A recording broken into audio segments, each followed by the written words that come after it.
Quizás la palabra que querría decir, quizás no son tan disruptivas las cosas que planteo, pero bueno, cierto es que la gente por ahí, por la calle, eso reconoce que es uno que dice lo que pensamos mucha gente y lo que queremos mucha gente también decirlo. Bueno, la facilidad de a veces tener una exposición pública te da esto de poder ser la voz de muchos. Así es. ¿Cómo empezó este proyecto político de Teque Romero? Bueno, en realidad fue algo que se fue dando de a poco, muy de a poco, porque nosotros en el 2022, principio del 2022, como me dicen para formar lo que era el partido de Javier Milei en ese momento, que todavía no tenía una personería jurídica.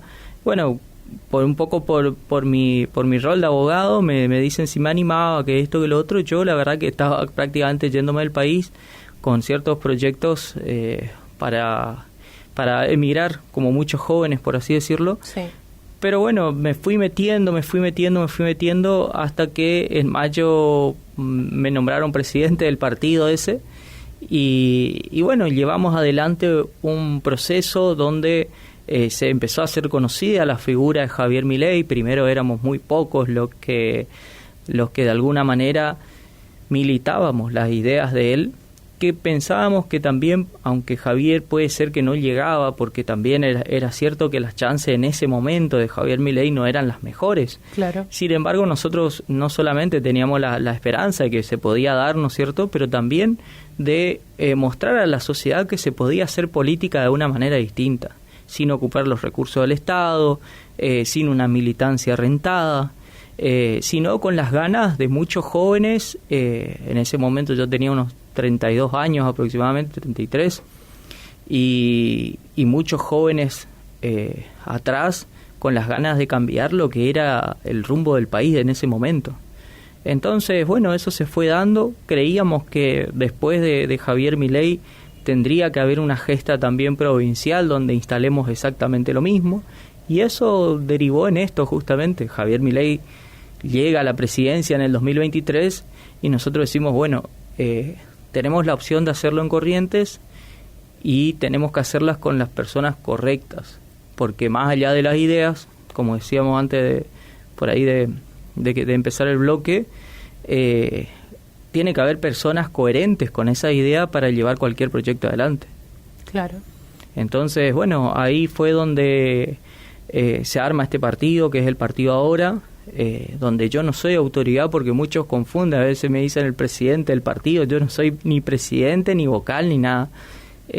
Toda la confianza de la gente que es representante del partido, como es la que me mantiene en mi candidatura hasta hoy en día como candidato a gobernador de la provincia. ¿Y este partido ahora, bajo qué lineamiento, digamos, a nivel nacional? ¿Es parte de la Libertad Avanza? ¿Sigue las ideas?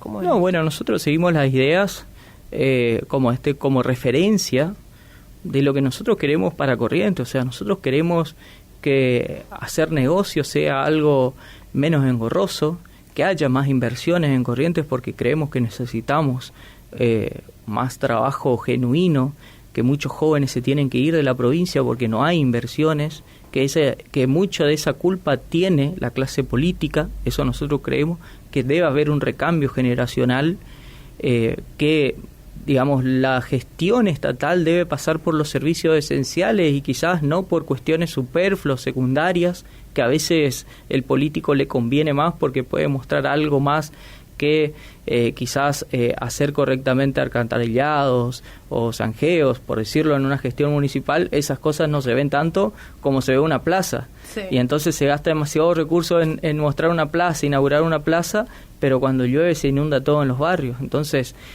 yo creo que la provincia de Corrientes, en cuanto a gestión administrativa, se merece una reorganización de los recursos del Estado. ¿Hacia dónde queremos los contribuyentes que los recursos vayan? Si queremos que se gaste en salud, seguridad y educación, o que se siga gastando en obra pública para el ocio, para el esparcimiento, que te disfrazan como que eso trae industria turística, cuando en realidad vemos que no hay una mejora significativa, y eso tampoco termina atrayendo, por así decirlo, más inversiones o fuentes de trabajo. Entonces nosotros necesitamos sí o sí reorganizar esas cosas. Y esas son las ideas, digamos, tener al individuo en el centro de toda política pública es nuestro norte, como liberales, por así decirlo, pero también hay gente que hoy está pensando no solamente en una cuestión ideológica, sino en luchar contra la corrupción, en tratar de que su hijo tenga un futuro y no se tenga que ir a la provincia. Bueno, son cosas que en realidad nos guían como norte para nosotros. Cuando vos decís no hay inversión, yo te pregunto, la semana pasada se inauguró un puerto enorme, gigante, 10 veces más grande que el puerto de Corrientes en la ciudad de Ituzaingó. Se habla obviamente de la oportunidad que es esto para Corrientes, porque podría traer, digamos, muchos más posibilidades en el comercio. ¿Opinás que eso no es inversión? Sí, por supuesto. O sea, eso es un ejemplo de inversión productiva. Por supuesto que también alrededor de ese puerto operativamente hoy no está funcionando. Es decir, sí, se inauguró la obra civil, claro, y esto tiene que seguir en sentido de que tiene que haber inversiones complementarias para poder poner en funcionamiento ese puerto. O sea, eso nosotros tenemos que seguir adelante y alentar a las empresas, porque, por ejemplo, nosotros hoy, lamentablemente, la flota naval, náutica, por así decirlo, mejor dicho, de lo que es transporte de buque de carga en Argentina, ha disminuido enormemente en los últimos 50 años. En contraposición tenemos a nuestro vecino Paraguay, que no tiene salida al mar directa, claro, o sea, propia, sí, ¿no es cierto?, que tiene la flota más grande de Sudamérica. Claro. La flota de embarcaciones, de transporte, de carga más grande de Sudamérica la tiene un país que no tiene salida al mar. Claro. O que no tiene mar, mejor dicho. Sin embargo, la tiene y la posibilita porque justamente navega por nuestros ríos navegables, que es la hidrovía en el río Paraná y el río de la Plata. Y nosotros no la sabemos aprovechar porque el coste, cuando nosotros hablamos de inversiones que le sirva a la producción, por ejemplo, hablamos de esto. ¿Por qué? Porque en definitiva, ¿por qué cuesta todo más caro en Argentina? Muchos te van a decir por los impuestos. Sí, los impuestos a la producción son altísimos en Argentina, que en otro lado no son tan altos, ¿no es cierto? Pero hay algo más, que es también, digamos, los costos de traslado, y que por eso en Corrientes y en el norte en general es tan desigual con otros lugares de producir, como comparado con otros lugares más al centro de la nación nuestra. Entonces esas desventajas que nosotros tenemos la podríamos suplir con estas inversiones, por supuesto que sí, pero también tiene que haber inversión del privado, y ahí es donde hablamos de la inversión real, es la del privado. Claro. Bueno, eso me lleva a mi otra pregunta, porque claro, el gobernador hablaba de eso. Exactamente, cuando el privado empieza a decir, bueno, vamos a poner buques de transporte internos, y por ejemplo salga muy barato producir en Corrientes y moverlo al resto de las provincias por la hidrovía, entonces ahí abaratamos los costes de producción, y ahí pensaría alguien en decir, bueno, en Corrientes, si hay menos presión impositiva quizás, podemos ir a invertir en Corrientes, y entonces lo movemos y los trasladamos así.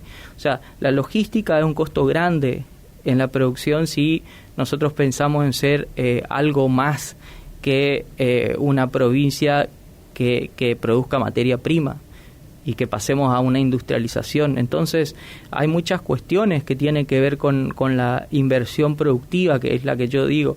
Caminos, por ejemplo, las rutas en Corrientes son un desastre, la energía en Corrientes es un desastre. O sea, y mucho de eso tiene que ver con con el Estado, y otras cosas tiene que ver con la poca participación que hay del privado, o el poco incentivo que hay del privado a invertir también. Claro que sí, sí. Y bueno, y eso te estaba por consultar también, bueno, tu opinión más que nada, ¿no? Porque escuché hablar al gobernador de que ellos buscaron para este puerto en específico, se hicieron muchísimas obras en la provincia en este último tiempo, pero en específico para este puerto se ha buscado inversión, digamos, externa, y según el gobernador no se ha conseguido, por lo que él dijo del día de la inauguración del puerto, que él quería que este puerto sea, que esté en Corrientes, que sea una obra que se haga, y que si era necesario iba a salir del dinero de los correntinos el 100% del costo de la obra. ¿Qué opinás con respecto a eso? Porque también entiendo que muchas de las opiniones con respecto a obras públicas que van, digamos, de la mano del perfil o de las ideologías del presidente tienen que ver con la búsqueda de inversiones privadas. Entonces, bueno, consultarte sobre eso, tu opinión, ¿qué pensás? Bueno, sí, justamente ahí es un punto muy importante lo que vos señalás, porque el político argentino en general, no solamente, digamos, no quiero puntualizar exclusivamente en Corrientes en este caso, pero el político argentino en general tiende a pasarle los costos a la gente y decir, bueno, yo quiero hacer esto y automáticamente saco de la plata de los contribuyentes y lo hago. Ajá. O sea, no midiendo, digamos, lo que puede dejar eso en el corto, mediano o largo plazo de reinversión, por así decirlo. Pero no busca alternativas. Y en este caso yo creo que para una obra que genera inversión, siempre hay alternativas. Nosotros acá vimos siempre pasar la idea de, por ejemplo, tener un segundo puente Chaco Corrientes totalmente necesario para el tráfico que hoy tenemos. Sí. Que tenemos un puente que pasa por, que el acceso pasa por el medio de la ciudad, con lo cual ya no está quedando chico la avenida principal de la ciudad, que también tenemos otras cuestiones ahí con respecto a lo que para lo que el puente estaba previsto y la previsión que tiene de vida útil ese puente. Y entonces nosotros vemos que hay una necesidad real de hacer otro puente Chaco Corrientes. Eso lo ve desde alguien que está en la política, como alguien que no está en la política se da cuenta de eso. Ahora bien, ¿por qué nunca se buscó la idea de hacer, digamos, de no esperar siempre de nación, que nación venga? Porque siempre viene un candidato a presidente y dice, vamos a hacer el puente Chaco Corrientes, vamos a hacer... Y hace 20 años que escuchamos de promesas de que ya tendríamos que tener 5 puentes Chaco Corrientes, más o menos. Pero bueno, en definitiva, si alguien busca la alternativa y eso es rentable, digamos, hay ejemplos en la Argentina mismo, en Corrientes mismo, que hay puentes internacionales, como en el caso de Santo Tomé, São Borja, donde se hizo, digamos, de alguna manera con participación privada y se da concesión y cuando eso de alguna manera le soluciona también a los empresarios y una solución logística que abarata los costos porque quizás no tenga que entrar a la ciudad porque tenga otra ruta de acceso más fácil, de seguir camino un poco más fácil, termina siendo mucho más rentable. Y bueno, y en ese sentido yo creo que la factibilidad que se puede hacer o inclusive la posibilidad de ponerse de acuerdo con otras provincias de influencia, que ese puente le sería muy útil, como obviamente sería Corrientes y Chaco, pero también Misiones y Formosa, porque en ese puente, hoy el puente Chaco Corrientes no solamente conecta, digamos, Chaco y Corrientes, conecta, digamos, la Mesopotamia con todo el norte del país, o sea, con el resto del norte del país. Entonces eso es muy importante para nosotros. Toda la región de la Mesopotamia del norte, digamos, de Goya hacia arriba, depende de ese puente para mover sus mercaderías hacia el norte. Y bueno, y entonces, de alguna manera, y también lo del norte para traer mercadería hacia adentro. Entonces, que es algo necesario no solamente para el tránsito de personas, que lo es, lógicamente, sino que también para el desarrollo de la región.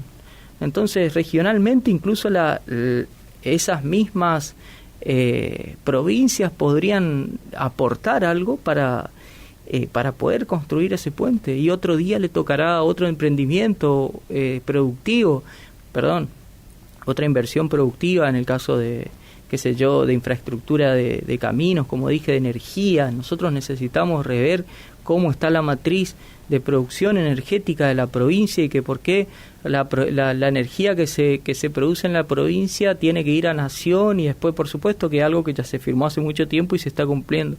Pero hoy puede empezar a pensar en hacer nuevas fuentes de energías renovables como la biomasa, que en Corrientes tenés todo para hacerlo, y nos está explotando esa parte. ¿Qué es eso de la biomasa? Perdón la ignorancia. Bueno, se hace a partir, digamos,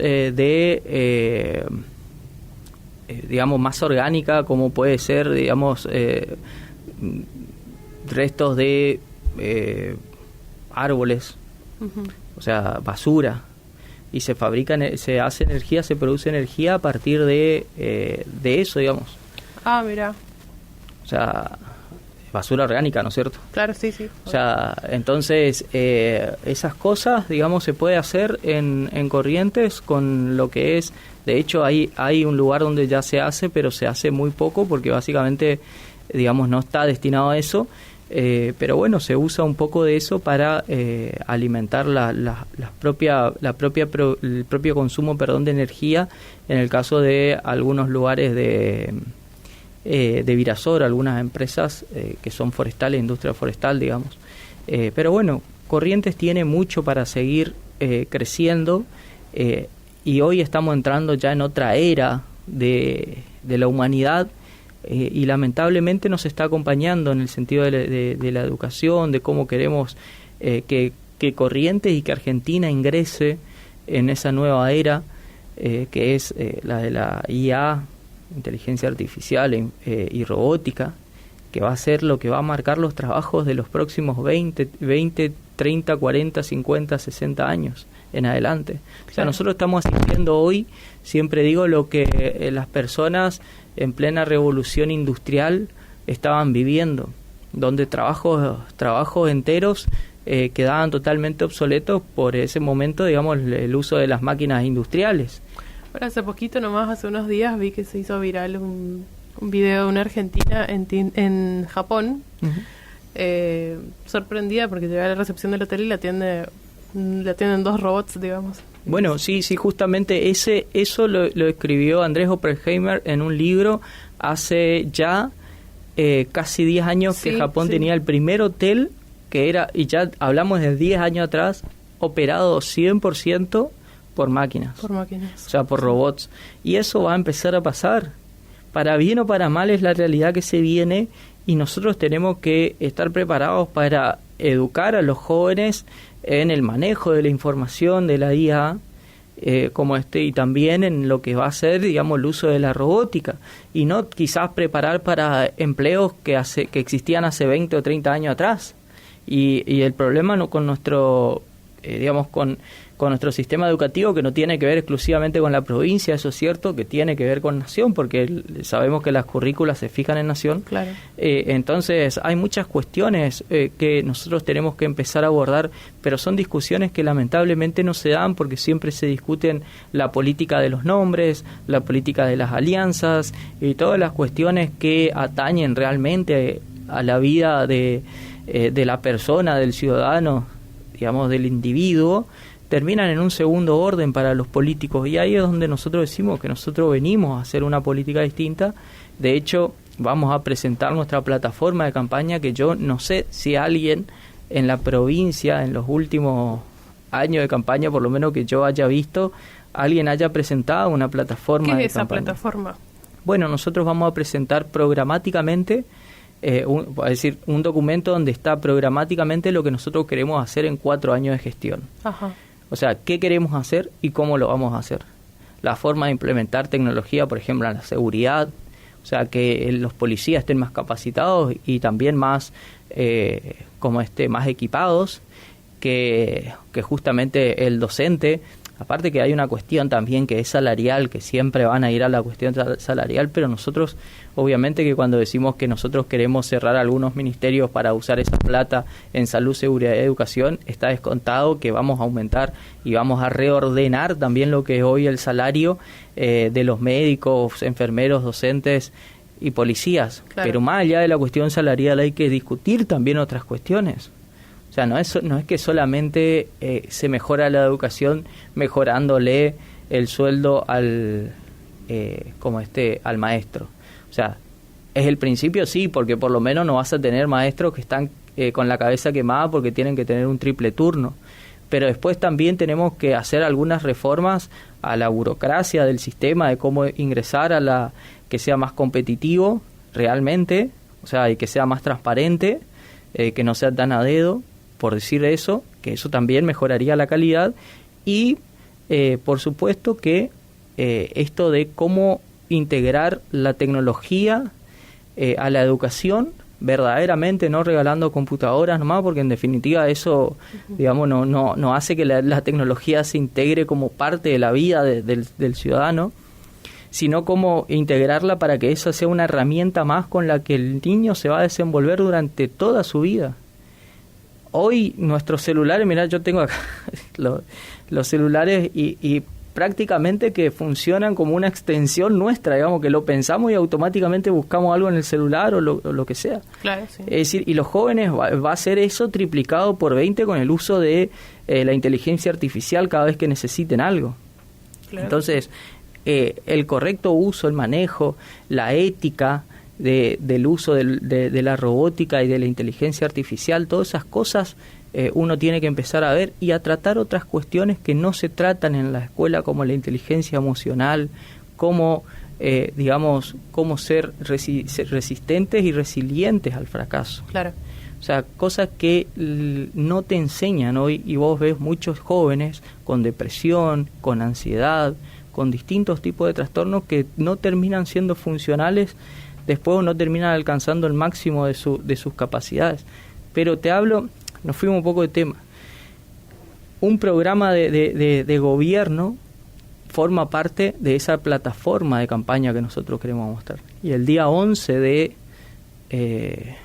julio, cuando hagamos la presentación de los candidatos completos, van a estar también la presentación de esa plataforma que va a ser de acceso público por la web de teque2025.com.ar, que hoy ya está abierta. Sí. Y donde la gente va a poder ver lo que nosotros queremos hacer para Corrientes y en qué tiempo y cómo. Por supuesto que la coyuntura a veces te puede llegar a cambiar un poquito, pero vos tenés una hoja de ruta, cosa que los políticos no la tienen. Y como nosotros venimos, digamos, de tener que organizar nuestra vida, organizar nuestros gastos, porque no pertenecemos a ese mundo, entonces nosotros queremos darle a la sociedad esa previsibilidad también.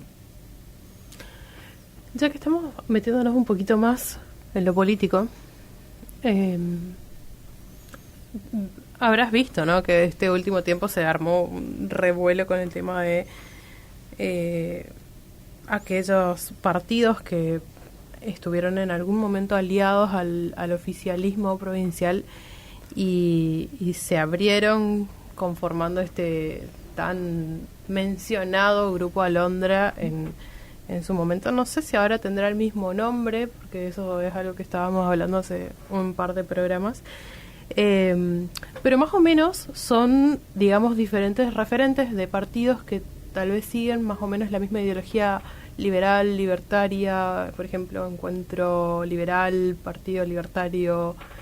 Tal vez La Libertad Avanza, había como tal vez un coqueteo ahí entre ellos. ¿Hay posibilidad de que ustedes se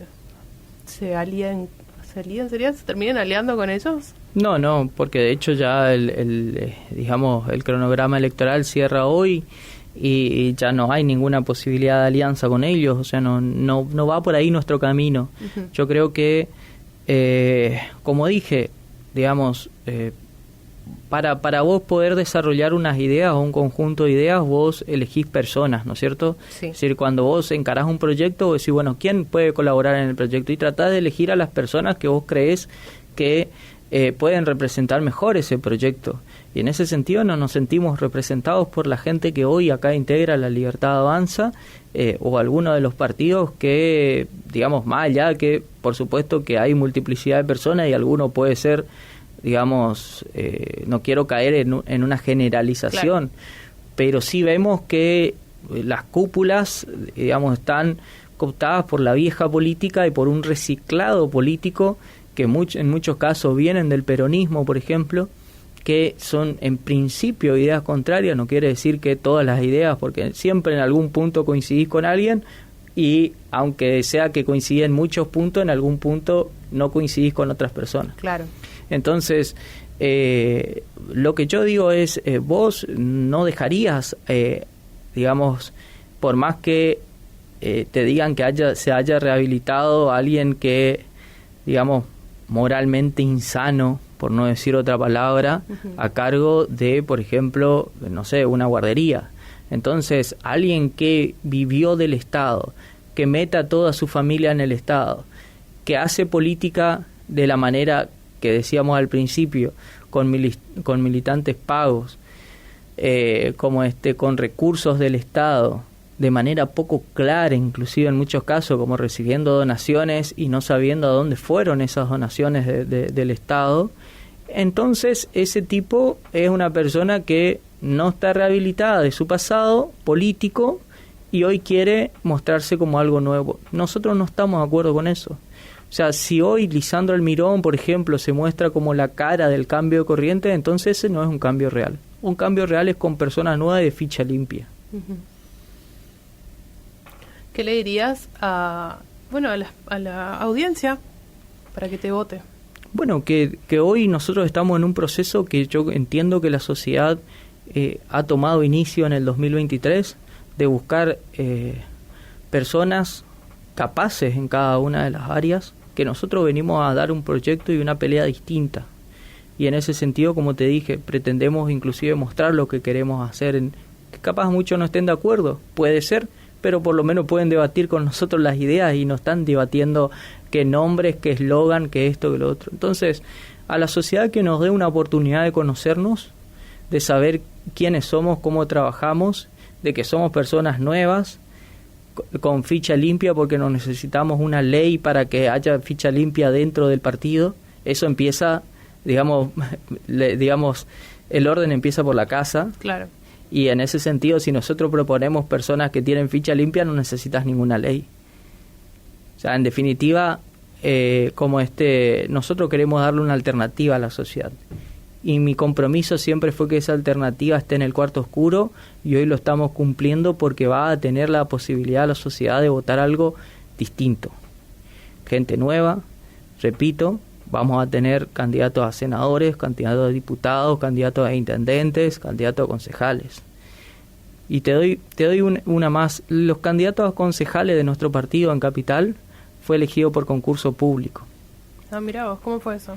Nosotros llamamos a concurso abierto a jóvenes menores de 30 años, porque ese era un requisito, queríamos que los jóvenes participen. Sí. Se presentaron más de 50 jóvenes, digamos, y fueron pasando distintas instancias de capacitaciones, de exámenes, ya sea escrito, exámenes orales, entrevistas, donde en una instancia final quedaron 4 últimos representantes, por así decirlo, y esos 4 últimos representantes no eligió el partido El Orden. Ajá. Se eligieron entre ellos. Es decir, que el representante último, concejal, es decir, el que salió la que salió primero porque fue una mujer, uh-huh. Primera concejal, segundo concejal, tercera y cuarto, fueron electos de quienes los representaban más a ellos mismos. Ah, mira. O sea que en ese sentido nosotros estamos mostrando que queremos hacer las cosas distintas. Uh-huh. Ya no va más la política a dedo, ya no va más la política de que acomodo a mi hermana, acomodo a mi mujer, acomodo a mi suegro, porque eso para mí es la vieja política. Ahora es la política de quién quiere participar, quién quiere saber que va a estar 4 años sirviendo al ciudadano, y después, bueno, querrá hacer una carrera política o querrá terminarla. Pero entender que vivir exclusivamente de político va a tener una vida modesta y no una vida de ricos. Y eso es algo que lo inculcamos a todos. Sí, me llama la atención un poco ese sistema porque no lo he visto tal vez, ese sistema de elección de candidatos. Lo anunciamos incluso en esta radio, sacamos por algunos medios, también anunciamos en otras radios y pasamos el link. No me refiero, sino que no lo he visto en otros partidos, ¿entendés? No, es que esto... A lo que vos me decís, volviendo a lo que vos me decís, sí es algo nuevo, digamos. Claro, es que fue, de vuelta digo, incluso, digamos, chicos que no militaban en el partido se anotaron para el concurso, porque claro, la idea era justamente que sea abierto. Exactamente. Sí. Sí.